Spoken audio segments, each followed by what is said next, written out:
Pag ikaw sino sa Kalingap Angels ang pinaka-close mo, Grace? Sino ang ang pinaka-makulit sa kanila? Yung seryoso. Oo nga. Ay, seryoso. Sino yung parang hindi mabiro sa kanila? Yung Jologs. Oo, Jolog. Sino ang pinaka-ka-vibes? Talagang, ano ang ugali ni Viancy na hindi mo siya nakikita ng mga tao on cam? Best friend mo ba si Grace?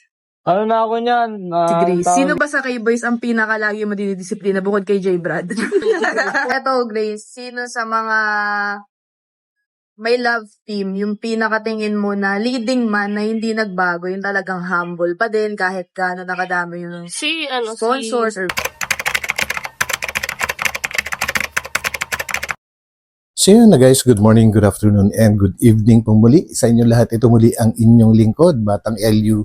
Tayo naman po ngayon ay magbibigay ng reaction regarding po sa pag-interview ni Kalingap Hana kay Kapitana Grace po. At ito nga po ay napag-usapan nila ang tungkol nga sa mga Kalingap Angels, kung sino ba yung hindi pwedeng biruin, kung sino makulit, kung sino madaling pakisamahan, at yan ay malalaman po natin mamaya-maya.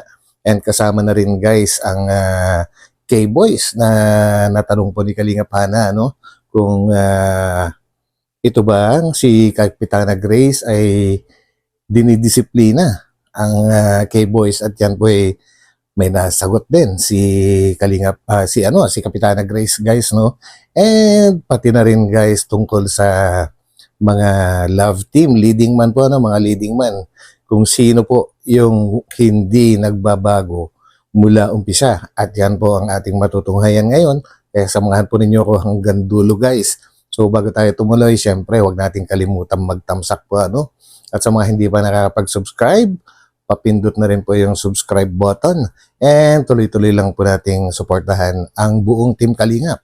Sa pangunguna po yan ni Kuya Val Santos Matubang, Ate Edo Vlogs, and syempre si Kalingap Rab. So guys, tuloy-tuloy na po tayo. Let's go! Yes, sir!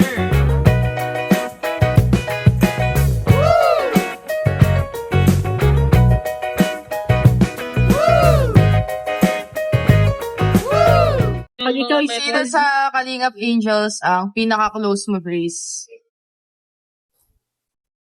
Halos lahat man. Lahat. Ayun guys, at mukhang nag-isip pa muna si Kapitana Grace po, and yun na nga, at talagang lahat naman pala ay nakaka-vibes ni nakakasundo ni Kapitana Grace, well, mababait naman po ang mga K-Angels natin. So tuloy. Tips mo lahat.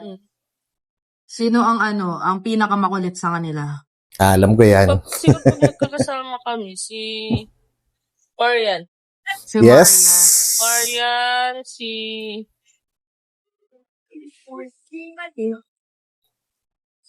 Si Krista. Si Marian lang ato. Si yung Viancy. seryoso.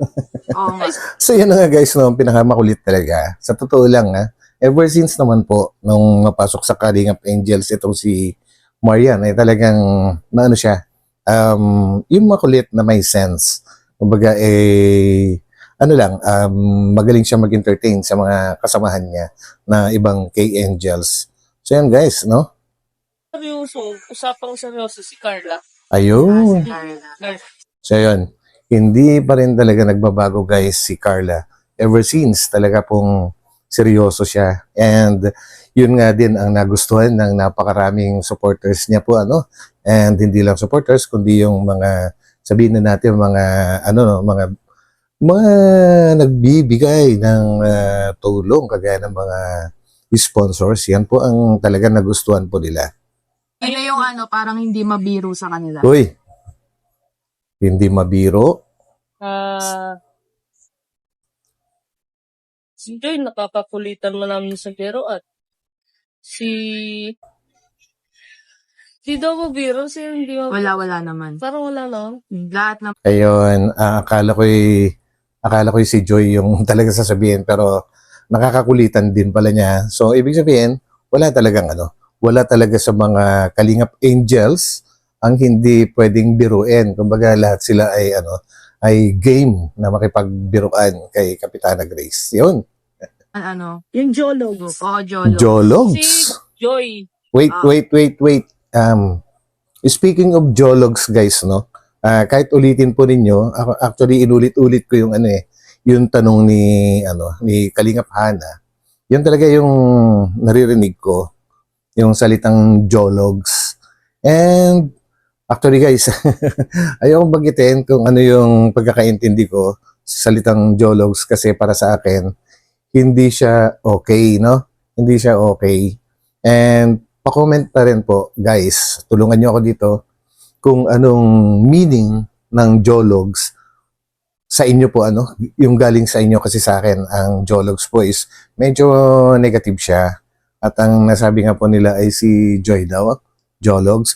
Well, guys, correct me if I'm wrong sa aking pagkakarinig or pagkakaintindi po sa katanungan po, Basta ang narinig ko lang is geologs, which is hindi po ganun si Joy. Kung yun po talaga yung katanungan, ay para sa akin, hindi po ganun si Joy. So yun, guys, tulungan niyo ako dyan. Sino ang pinaka-vibes? Talagang swak na swak. Kumbaga lahat ng trip mo talaga trip. Yung yayain mo, go agad. Si Marian. Si Maria. Magka-age kayo ni Marian, di ba? Mas ahead Tanda siya. pa. Ikaw? Pero sino pinakamatagal na nakasama sa kanila? Si Marian nga. Si Maria hindi.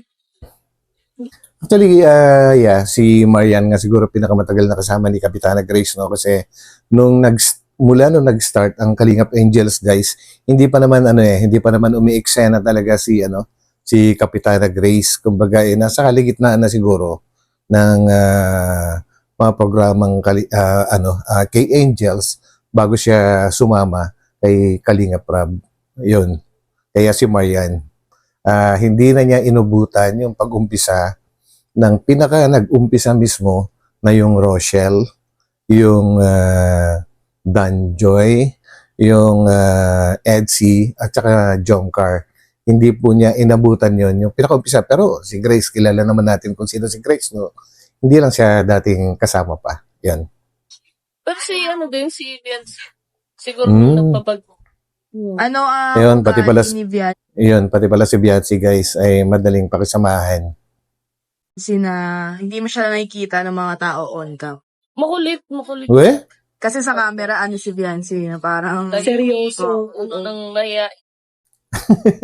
Ganun pala si Bianci, guys. Actually, ngayon ko lang nalaman na makulit pala si Bianci kasi ang off-cam, Kasi, hindi ko siya nakikita on-cam. Pero minsan, pag silang dalawa ni Papa Eds ang nag-uusap, may kakulitan nga rin talaga si Bianci, pero ang nasa isip ko, yung kulit niya ay para lang kay Papa Eds. Hindi pala. Pati pala kay Kapitana Grace ay makulit din itong si Bianci, guys. So, yun, ngayon ko lang nalaman and thank you. Pero yung pagkamakulit. si Krista. Alam mo na yan. Kaso si Well, speaking of Krista, na yan given na yan. Kumbaga, hindi na kailangan tanungin kasi makikita na natin yan sa vlogs na sadyang masayahin at may kakulitan talaga si Krista, which is yun naman din ang talagang ginusto ng mga supporters nila, no? It's Mike Chris. So, yun po si Krista talaga. Yun po talagang pagkatao niya. Krista, lata talaga na kalog siya on cam. Hala din siya. Mas makulit. Off cam. Uy, meron pa palang, akala ko guys, yun na yung, si Krista, ay kung ano nakikita on cam, ay yun na talaga. Meron pa pala siyang ikukulit, off cam. Talagang, talaga batang yan. Okay. May tinatago pang kulit. Di ba madaming nakasamang angels sa ibang bansa? Siguro si Joy, Oo, si Joy. si Bianci, si Carla. Ano yung pinaka-memorable sa'yo na bansang napuntahan na... Isa pa lang naman sa Hong Kong pa lang. Hong Kong pa lang. Si La Bianci. Pero kung may mapupuntahan ka, ba ano yun? Gusto mo? Paris. Wow. Grabe naman. Grabe, yun, ah. Paris. Talaga. Social. Pero actually, kung sa Paris ang target mo, kailangan talaga doon, may kasama kang, minamahal o nagmamahal sa'yo. Or meron kang, kasi ang Paris, guys, alam naman natin yan, na para sa mga lovers, di ba? So, bihira lang talaga nagpupunta doon na walang karelasyon. Kasi napaka nung lugar talagang para sa mga nagmamahalan talaga. Napakamahal kasi sa Paris, pero parang lahat naman yan, di na nga dream no? Actually, kaya ko lang naman narating yung mga lugar na yun before, guys. Dahil isa rin po kasi akong dati. Isa rin po akong international na magdaragat o kaya seaman. Bago po ako nag-quit, ay inabot din ako ng 21 years sa pagbabarko.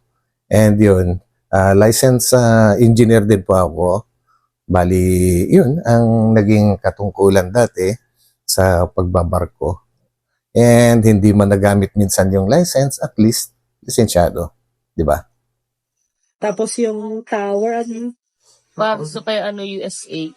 Ako Yun. din. Pero ako, Korea, Japan, kasi yan, USA and Paris. Actually, hindi naman sa paninira sa USA, guys, pero ang dami talaga nangangarap na makarating sa Amerika po, kasi yung mga napapanood po sa movies, sadyang napakaganda po ng Amerika. Pero kung sa technology, sorry sa mga nasa Amerika po actually, marami akong family members na nandun din po. And may mga anak po tayo doon na nakatira po sa modernization ng mga building sa lugar. Parang mas modern na po ang China, Korea, yan, mga yan. Kung yun ang pag-uusapan. Pero kung technology naman, marami tinatagong technology ang Amerika kasi up to now sila pa rin po yung leading sa technology.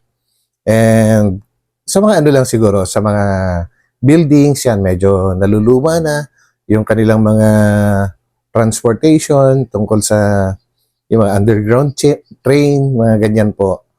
Medyo luma na and wala pa rin po sila hanggang ngayon. Kung bullet train ang pag-uusapan, wala pa rin po silang bullet train, no?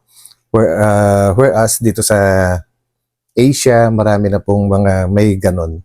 So yun lang naman. And again, sensya na sa mga nasa US kasi nasasabi ko lang kung ano yung alam ko po Pero masarap talaga pumunta ron kasi nga lahat naman yata ng Pinoy nangangarap na pumunta ron kasi nga sabi, greener pasture. Kumbaga, mas malaya kang makakahanap daw ng magandang trabaho doon. So yun guys, yun lang. So again, sorry sa mga nasa US. Sunod-sunod. Pinaka-tingin mong nagawa ni Kuya Val na sobra-sobra dito sa Kalingap. Yung talagang tumatak sa'yo. Bukod sa mga pabahay, syempre. Yung pagpapasok niya sa ibang tao, kahit di niya kilala. Sobrang ba? Actually guys, isa ako doon sa mga winelcome ni Kuya Val as a reactor na first time ko siyang makachat or text muna kasi nakuha ko yung number niya. And hindi ko nababangkitin kung sino yung nagbigay sa akin. Baka hindi niya gusto na may isama ko dito sa akin vlog.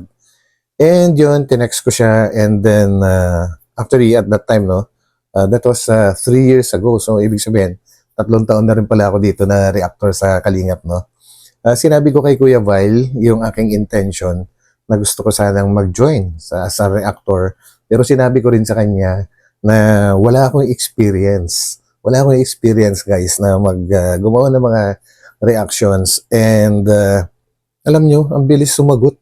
Kumbaga, hindi ko ine-expect ang nasa isip ko noon kasi alam nyo naman, pag sinabing Kalingap, talagang sikat yan, At hindi ko rin iniisip na ang isang kagaya ko, lalo unang-una, sinabi ko na kagad na wala akong experience, tapos baguhan lang, ay iniisip ko kaagad na hindi niya papansinin yung aking message. Pero alam nyo, ang galing talaga. Ang galing ni Kuya Val.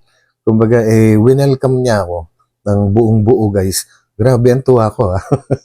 Natuwa talaga ako nun. And at that time, nandun ako sa PICC. Kumbaga, may inaantay ako doon na nag-oath taking at that time. Naiwan lang ako sa sasakyan. Nunod lang ako, kalingap. And then yun, naisip ko nga na kontakin si Kuya Val. So yun, doon nag-start lahat kung paano ako napasok naman dito sa Kalingap, guys. And yun, sa awa ng Diyos, 3 years na tayo rito and wala pa rin naman tayo nagagawang mali o kaya sumusunod naman tayo sa sa mga batas or sa rules ng Kalingap. So yun po, pasensya na at naikwento ko na. So yun. Talagang sobrang matulungin. Mabilis, ang tawag din, Mabilis siya magtiwala. parang si Kuya Brooks, ganyan din si Kuya Brooks. Yun. Minsan, guys, minsan yun yung nagkakaroon ng problema doon sa sobrang bilis magtiwala po ni Kuya Val, no? Eh, marami pong nakakapasok din na yun, hindi rin marunong sumunod sa rules ng Kalingap at nagiging pasaway. Kaya lang, di natin masisisi si Kuya Val kasi talagang sadyang maawain siya sa mga tao. Gusto niya talagang tumulong. So yun, guys. Kilala okay lang. Basta safe. Makatulong. Mm. Tapos, yun nga, mabilis sila magtiwala. Best friend mo ba si Grace? Uy, Ano na ako niyan? Ang tawag dito, mahigit pa dun ay. Uy. Ampun na ako niyan. Anong Ampon. ugali ni Grace? Aray ko! Na hindi Sabi nila ko. alam. Naku, umayos ka. Baka mamaya ako na. teka, J. Brad, no? Bakit mo nasabing ampun ka ni Grace? Well, sige, pakinggan po natin, guys. Hindi, ano ba si Grace? Stricta ba? Sa akin naman, strict na, mild. Kumbaga, Dapat lang. okay siyang kasama ka-vibes, pero syempre may limit kasi Huwag si mo lang Grace. gagalitin. True. Ay, grabe. Totoo yan. Actually, Actually, dapat lang talaga maging stricta si Grace po, sa mga nakapaligid sa kanya. Kasi talagang assistant po siya ni Kalingap Rab. So yung pagiging strict niya ay nakakatulong sa programa po ni Kalingap Rab. Yun. gusto ko yung ugaling na ganun ni Grace. Saka okay, Kasi di ba sabi natin, Grace, pagka sobrang bait kasi, Abuso. abusado yan. Si Grace Correct. ang Kuya Brooks ng K-Boys. Disciplinarian nila yan eh. Ng K-Boys? Sino ba sa K-Boys? Well, ngayon ko lang to nalaman, guys, na pati sa K-Boys ay dinidisiplina din pala ni Grace. Well and good. Congratulations sa Kapitana Grace. Ang galing mo. Ang galing mo doon. Ang galing mo. So, pakinggan po natin kung anong ginagawa niya, guys. Ang pinaka-lagi mo dinidisiplina bukod kay J. Brad. Siguro, halos lahat kasi yung iba kasi, syempre, di mo na nga sasabing, gawin mo to kasi hindi naman ako si kuya. Saka, nare-respect ko yung pagiging pagiging Position mo talaga. Pero, syempre, ni kuya, assistant, syempre, nasabihan ko Yun. yung mga ibang walang ginagawa. Syempre, yung mga mga mild na lang. Yung normal na Oo, normal. mga So, yun. Grabe, guys, no? Talagang, yun. Alam na ng lahat na talagang assistant siya ni Kalingap Rab. Actually, ako, matagal ko na rin alam yan. And dapat lang talagang gawin ni Grace po yun, no? Na talagang, pag may nakikita siyang, siguro, mali or what, ay kailangan niyang pag-istriktuhan or disiplinahin. Kasi nga, kinuha nga siya ni Kalingap Rab po, na assistant niya. And ito kasi si Grace, guys, madaling lapitan to lalong-lalo na mga Kalingap Angels. Sa kanya nagsasabi ng problema. And madali ding makaunawa ito at napaka matulungin. So yun po yung pagkakalam ko na pagkatao ni Grace. Although maraming kinuwento si Kuya Val, si Ate Edna, kung sino si Grace before, hanggang umabot siya sa point na talagang nagbago siya. And yun, winelcome siya ni Kalingap Rab. And narigaluhan pa nga ng kotse ni Kalingap Rab. Kapatid niya kasi to, guys. Kumbaga, alam mo naman ang lahat na adopted si Grace. Pero hindi tinuring ng pamilya ni Kalingap Rab or ni na Kuya Val na iba si Grace. Kumbaga, tinuring nila na tunay na anak at kapatid. Yun. sasabihan naman Yung sila. hindi naman sobrang Oo. stricto. Eto, Grace, sino sa mga may love team, yung Uy. pinakatingin mo na leading man na hindi nagbago, yung talagang humble pa din kahit gaano nakadami yung Si, Sponsor. si Grabe, ang ganda tong question na to guys ha. Sino sa mga leading man na mga love team ang hindi nagbabago mula noon hanggang ngayon? So, pakinggan natin. source or viewers. si Papa Jones, tapos si Kuya X. Yun. Papa Kung Jones tutusin ka nga, kasi. sama ko dapat si Kuya Dad. Well, totoo po yun guys kasi ako, naumpisahan ko lahat yan, yung dalawang love team na yan, no? And kung gaano ka-humble si Papa Joms at si Papa Eds before, nung nag-umpisa sila as a leading man, wala ba talagang nagbago guys? And wala kang makikitang dumikit na kayabangan sa katawan nila. Talagang napakasimple nila, disente, walang kayabang-yabang, walang tawag dito. Basta, napaka-humble pa nila at napakasimple at hindi sila nagbago. So yun guys. And regarding sa ano naman, sa ibang leading man, wala na kasi wala na kasi yung Danjoy guys. Wag na natin pag-usapan yon. And regarding naman sa Mike Chris, bago pa lang kasi Mike Chris guys So siguro kaya hindi nabanggit si Kalingap Bikoy kasi baka hindi pa gaanong naobserbahan ni Kapitana Grace po dahil bago lang po talaga. So yun. Kasi wala na lang. Talagang humble nakikita mo. Simula noon hanggang ngayon. Yun. Totoo yun. Sa mga kay Angels din na lahat sila humble. Pag nag-aaway kayo ni Grace, paano mo siya Uy, nag-aaway? sinusuyo? So, hindi ko sinasabayan yung niya gal. Paano ba magalit si Grace? Parang last Saturday, si Grace bad trip sa'yo eh. Plus, Nung nakaraan, Sabado, bad trip sa'yo si Grace kasi di mo ginising. ayun. Ba't di mo ginising? Kasi nga, may kwento yun. May alamat yun. May alamat Siyempre, ayoko yung yung pag nakita mo yung isang taong sobrang pagit. Ay, Mm. Grace. Concern naman pala. Siyempre, ako umaga ko nagising, tas siya, ang sarap ng tulog. Tas alam kong puyat. Oh. Hindi ko na ginising. Sabi ko, baka sumunod na lang siya. Pero pag galit si Grace, ano ba, sumisigaw o di namamansin, Di naman. masungit, ano siya? lang, Frank ka Paano mo talaga siya. nalalaman pag galit na siya? Sinasabi lang talaga niya. Talagang nagsasabi siya. Tapos, bago siya magsabi, naka-combat mode na yun. Pero alam mo, ate, kaya kadalasan yung mga kagaya namin ni Grace, yung di naman maboka, pero yung Reaction pa lang. expressive, kumbaga alam mo, pag ito hindi. Galito. Ayan yung talagang mabait. Mabait yan si Grace, grabe yan. Well, guys, naniniwala po ako doon na talagang hindi lang basta mabait yung mga ganong klaseng tao. Kumbaga, mas totoo kasi hindi mo na kailangan halos pag-aralan kasi napaka-transparent po nila. Yung paggalit, pinapakitang galit. Pagka masaya siya, pinapakitang masaya siya. Yung hindi mo na kailangan, yung tipong hindi mo na kailangan hulaan yung kung ano yung nararamdaman niya sa'yo. Yung hindi ka magdadalawang isip na lapitan, di ba guys? So yun, para sa akin yun, the best talaga yun, yung maging frank ka. Kung meron ding hindi nakakaunawa sa mga ganon, yung mga tinatawag na balat sibuyas, pagka medyo galit yung isang tao, negative na kagad ang tingin, pero para sa akin, okay yun, yung frank ka. Siya na yan eh. Puring-puri si Bakalao. Siya nga pala guys, no, dito ko lang din nalaman na itong si J. Brad ay parang inampun na rin pala ito ni Kapitana Grace. Kumbaga, pinatira na ni Grace doon sa apartment po niya. May mga kasama rin silang iba doon. Hindi lang naman silang dalawa.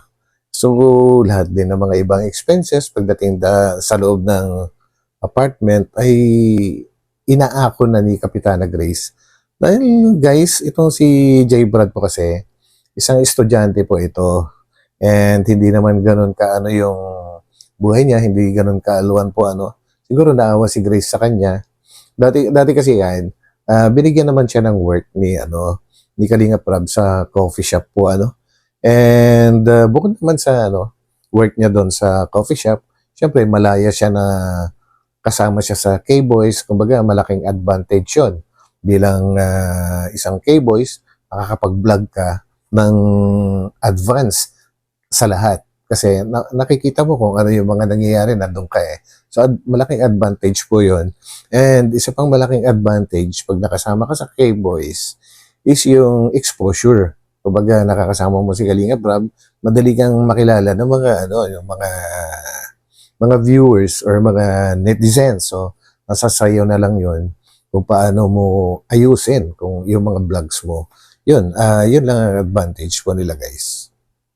And then, totoo yan. Ayun yung mga yung talagang maaasahan mo. Kumbaga, sa problema at saka sa ginhawa, sila yung talagang malalapitan mo. Mabunganga lang sila, pero sila talaga yung totoong Mas tao. maganda, mas maganda nga daw yung mabunganga, Vocal, vocal, oo. kaysa yung tahimik. Sino sa mga Kalingap Angels ang pinaka-close mo? Sa akin. Alam ko na, si Si Marian. Marian, lagi namin kasama eh. Kaibigan po kasi nila si Marian. Actually, sama-sama itong mga to eh. Si Marian, si J. Brad, si Grace, na nagpunta ng Karamuan.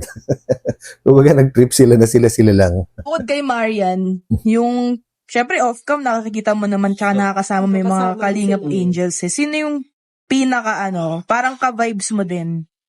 Ka-vibes ko. Or mabilis, pakisamahan? Pick up lahat naman. Lahat, no? Oo, kasi Good. sa una lang sila mahihain eh. Once na Oo, makasama ano naman yun? Siyempre, normal. Normal naman. Mm. Pero ang mahalaga yung mga kay Angels, Tulad na ito humble lang, ni no? Krista. Krista, ang dali niya Talagang Pakisama. paras kami kalug. Oo. Naku. Parang baliw ka na, hindi ka nakalug eh. Ako kasi, Sabi ko na guys, speaking of Krista guys, talaga tipong, yan eh, hindi ka magdadalawang isip din nalapitan kasi masayahin tao, kalog, and isa pang, niya, lahat naman sila guys, pero pag-usapan muna natin si Krista, isa pang niya, mababa din yung kanyang kalooban. And napaka din niya, tulad din ng iba, na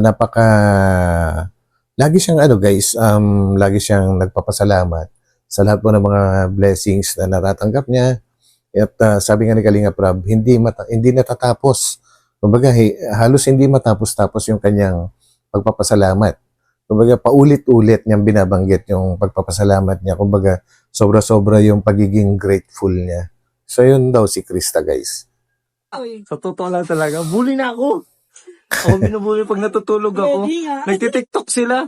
Yung, dami mong yung hilik Ikaw ko. yung inahan. Oo, tulog ako. Ang sarap ng atin nagkaramuhan kami. Yun. Nakita sa akin ni Grace. Dami kong mga napunta na hindi ko dati napupunta na sinasama ako ni Grace. Dahil kay Grace. Oo, so, Anong message Good. mo kay Grace? Kunyari, wala siya dito. Anong message mo kay Grace? Ay, Grace, kung nasan ka man. Ay, joke lang. Joke lang. Siyempre, message ko kay Grace. Siyempre, isa siya sa, kumbaga, tinignan niya talaga yung sitwasyon ko. Yung kinuha ko ni Kuya Rap sa coffee shop, tapos, napansin niya ni Grace yung kalagayan ko doon na, siyempre, hindi naman stable financial ako. Ayan. Kinuha ko ni Grace doon na, sa kanya na muna ako mag-stay. And, yun nga, siyempre, mga kasama niya, puros mga babae, kailangan niya rin doon ng lalaki. Mhm. Tapos, sa pagkain yan, sakop na ako ni Grace. Grabe. Sa mga expenses talaga. Doon ako nakakatipid na nakapadala ako sa bahay. Malaking tulong yun. Oo, kasi upa pa lang na wala kang binabayaran. Oo, laki yung Sobrang laking tulong na. Sa kain. Hindi mo ako nakikita pumapayat. Napakaswerte din itong si J. Brad. Para na rin siyang, para na rin siyang beneficiary ni Kapitana Grace kasi halos ampo din na niya. Siguro naawa talaga siya kay J. Brad, guys. So, yun. Ako Bakit? Mataba na siya ngayon. Grabe si Grace mag-alaga, no? Ganun yan. Tingnan mo, dapat si Grace. Puro ka. Puros ka. So, ano Sa mga kumain kasama. ka ni Grace? Siyempre na. Ang galing. So yun na guys, no? Grabe, ang dami nating nalaman ngayon guys na hindi nababanggit pagdating sa mga vlogs mo, no? Lalong-lalo na tungkol sa Kalingap Angels na lahat sila okay, and tungkol din sa sa K-Boys na nagdidisiplina rin pala si si Kapitana Grace, and lalong-lalo na siyempre sa mga leading man na hindi nagbabago. Kumbaga, naging humble mula umpisa hanggang sa ngayon. So yun guys, hanggang dito na lang ulit and maraming salamat sa pagsama ninyo sa akin at tayo'y magpapaalam muna saglit at magkita-kita tayo ulit guys sa akin susunod na upload and God bless po sa lahat. Mag-ingat dahil ang bagyo nandiyan pa rin guys and meron pang sinasabi na baka maapektuhan ang ilang parte ng Pilipinas sa tsunami dahil sa malakas na lindol na nangyari sa Russia po ano. So yun, so ingat-ingat po tayong lahat at tayo'y magpapaalam po muna pansamantala. So bye!